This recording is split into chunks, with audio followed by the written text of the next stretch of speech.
huling update po natin sa lokasyon nitong si Bagyong Ada, ito ay nasa 400 kilometers east ng Surigao City, Surigao del Norte. Ito ay may lakas ng hangin malapit sa sentro nitong bagyo na umaabot ng 65 kilometers per hour at pagbugso o biglaang paglakas ng hangin sa paligid nito na umaabot ng 80 kilometers per hour. Ito ay kumikilos sa northwestward na direksyon sa bilis na 15 kilometers per hour. Bahagya po ito na mas bumagal as compared dun sa kanyang pagkilos kahapon na umabot ng hanggang 30 kilometers per hour.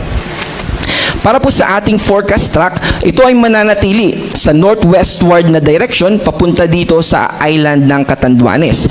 At yung time na kung saan pinakamalapit ito sa ating kalupaan ay by Saturday and Sunday, lalo na po dito sa Bicol region. Pero by Friday ay magkakaroon na rin po ito ng epekto dito sa Eastern Visayas. Mananatili naman, base dito sa ating latest bulletin, yung intensity nito na tropical storm. Pero hindi natin inaalis yung posibilidad na mas lumakas pa ito into severe tropical storm. Ang kaakibat naman nito ay hanggang signal number 3. So sa kasalukuyan, yun yung ating worst case scenario. And by Monday, magbabago naman yung direksyon ng kanyang paggalaw from northwestward ay magiging northeastward, papalayo na sa ating kalupaan. Ito naman yung area na kung saan ay meron malalakas na hangin na kaakibat itong si Bagyong Ada.